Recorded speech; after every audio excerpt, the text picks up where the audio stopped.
مسلخ للبشر في سوريا، أخطر السجون في العالم وأقذر أنواع التعذيب هناك. صحينا كلنا من كام يوم على خبر مفرح جدا، وهو إن سوريا اتحررت. الله، هي سوريا كانت محتلة أصلا؟ محدش فاهم حاجة خالص، بس كلنا مبسوطين. ليه وإزاي وإيه أصلا اللي حصل؟ وده اللي أنا هقولك عليه. وراء كل حاجة بتحصل مجموعة حاجات. أنا مريم رجب في ما وراء الحاجات. بص يا سيدي، سوريا كان حاكمها حافظ الأسد، ظالم ومستبد وما يختلفش كتير عن غيره من الظلمة، وجه مات ومسك مكانه ابنه بشار الأسد الحكم. وبشار مفروض انه راجل دكتور عيون ودارس بره، ولكن شاء القدر ان هو اللي يتولى الحكم بعد حادثة موت اخوه الكبير. وكان متوقع ان بشار هيكون مختلف تماما عن ابوه الظالم، ولكن مع مرور الوقت يبقى أسوأ بكتير. وده طبعا خلى فيه معارضة ليه وناس عايزينه يمشي. فبشار عشان يحافظ على مكانه والكرسي بتاعه يدخل أطراف تانية بلده، وخصوصا روسيا وإيران أكبر حلفاء ليه. وبدأت سوريا تتفكك وتظهر فيها جماعات تانية، وكل جماعة فيهم ليها أهداف مختلفة. وبعد 2011 الفترة اللي كانت مليانة ثورات في أغلب الدول العربية كانت كمان في سوريا، بس للأسف اتحولت من مظاهرات لحرب أهلية. وبكده بدأت سوريا تنهار، وبدأ السوريين يهربوا لمصر ودول تانية جنبهم. بس للأسف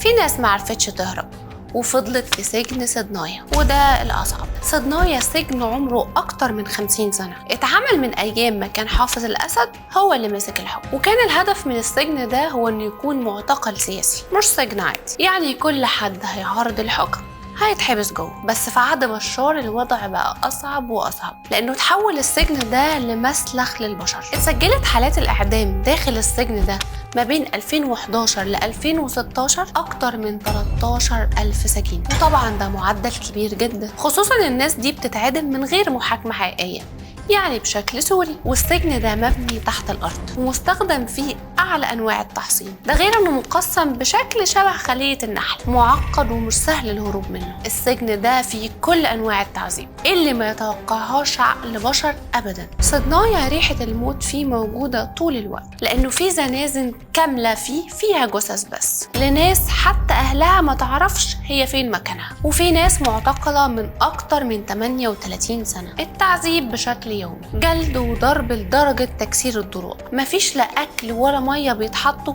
لأكتر من 50 سجين موجودين في زنزانة واحدة، وكل يوم بيتضربوا وبيفضلوا بالأيام، وكل يوم يطلعوا الميت من الزنزانة دي يرموه في زنزانة الجثث اللي بتتساب لحد ما تتعفن وتتحلل جوه. اعترافات السجناء اللي طلعوا من المكان ده محتاجة سنين عشان تتحكي وتتفهم. في سجناء خرجوا مش عارفين هم فين أو حتى مدركين العالم من حواليهم. في واحدة من حكايات السجن ده الشاب كان بيقول إنهم كانوا بيشربوا في المكان اللي بيتبولوا فيه، والكبيرة إنهم أحيانا كتير كانوا بيشربوا اللي بيتبولوا. ده غير إن السجن ده فيه ستات وأطفال وأمهات خلفت أطفالها داخل المعتقل من غير ما تعرف مين أبو عيالها، لأنه السيدات دي كانت بتتعرض للاغتصاب بشكل مبالغ فيه وبشكل ممنهج كوسيلة للضغط على أهاليهم أو ذل أزواجهم. السوشيال ميديا كانت مساحة مهمة شفنا من خلالها لحظة خروج المعتقلين، وناس خلاص كانت هتتعدم خلال دقايق، بس كمان شفنا صور لجثث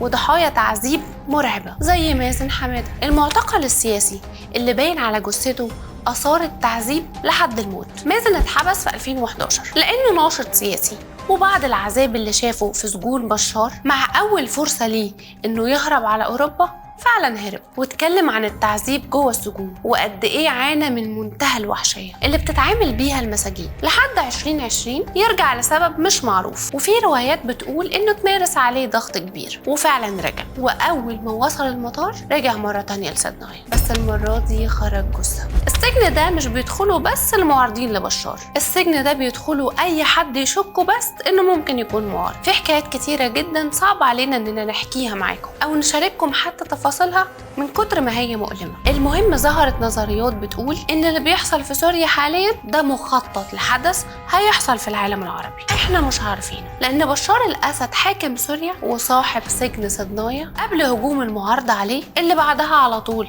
هرب على روسيا وساب الحكم. كان أصلا باعت قبلها مراته وعياله بأسبوع، يعني كان على علم بإن ده هيحصل. يعني بعبارة تانية في لعبة دولية جديدة بتتعمل. واللي انت تفتكر، هل ممكن تكون الحكاية كده بجد، ولا مجرد يوم جه على الظالم كان كده كده جاي؟ شاركني رأيك في الكومنتات، وتأكد انك عامل لايك وشير، ولو كنت على اليوتيوب اتأكد انك عامل سبسكرايب. أنا مريم رجب، كنت معاكم في ما وراء الحاجات.